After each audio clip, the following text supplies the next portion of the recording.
On the item of today, we're going to talk about the wildlife trade and the detrimental effect it has on the health of young birds. Unfortunately, there are many people that still think they need to have a juvenile parrot hand-fed in order for it to be tame for the rest of its life. Unfortunately, in my experience for the past 20 years, birds that started out as a hand-fed bird are most of the time already like wild and not accessible to the owner after a year or 5. So why put them through the strain? Did you know that 1 out of 10 survives the whole journey from either South or Central America into the homes of the people that want to buy them, whether it's in the States, other parts of the world, and the Caribbean? In Curacao, most of the illegal trade birds come from Venezuela. The bad thing about it is that a lot of young birds from different sources are being housed together and then sold to the unbeknownst new owner that is thinking that they are buying a legal bird. Why? Because most of the people that sell them will tell them like, oh, I forgot to put the band, or you will get the papers, or yes, they are legal. And a lot of times they are not. So I really want to warn people not to go and buy birds that do not have a solid ring around their feet. The reason why internationally the system of closed band was invented was to prevent people from getting birds out of the wild. An adult bird can have a non-closed ring, and there are certain countries that still allow the export of their wildlife, for example Suriname, but then they will have a band that is certified by the Surinamese government.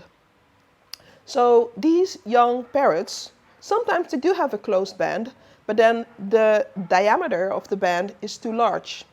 A few weeks ago, I had a young Amazon that was really sick with a closed band, but it was a macaw band.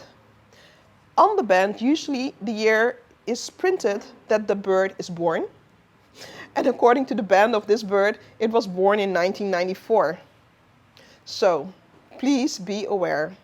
Nonetheless, I do understand the emotion when people do buy such a bird because they feel that they can rescue a bird from a very bad situation. It's human nature, and it's understandable. If you do so, please go to an avian vet or a veterinarian to let it be checked to be sure that it's really healthy, of a healthy weight, and that you can ensure that this precious baby is not going to be one of the many victims of the wildlife trade.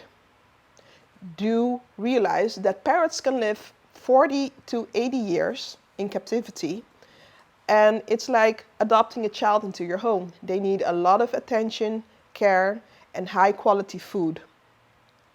The problems I encounter with people that buy birds and do not let them be checked is that young birds come in and a lot of people are inexperienced in feeding a baby parrot. For one, they need to be housed warmly if they do not have feathers. Second, the food they get from the parrots is regurgitated at a temperature of 38 to 40 degrees Celsius. A lot of people do not realize that and feed the birds lukewarm parrot food, which is not of the right quality. Also, do not just blend adult parrot pellets, add water and feed that to a bird. There are certified juvenile formulas that you can use, like Harrison's bird food, to feed those baby birds a healthy diet. Stuff like cornmeal, or in our local language fungi, are not nutritious and can cause their death by impaction of the crop. Don't house them on bedding of sandust curls. Juvenile parents might have their begging response, feed on those, and get impacted and die. So, there's many things that you need to know and realize before you can actively and successfully raise a baby bird. And one baby bird is not the other baby bird. So even within macaws, you have different characters and characteristics, which makes hand feeding of a greenwing probably sometimes more difficult than hand feeding of a blue and gold or another species. So please inform yourself good before doing so. And remember, if you decide to have a wonderful pet in the form of a parrot, realize they can live a long, long life, and be sure you get one for a certified breeder with a closed band with a specific diameter, which is the right diameter for that species.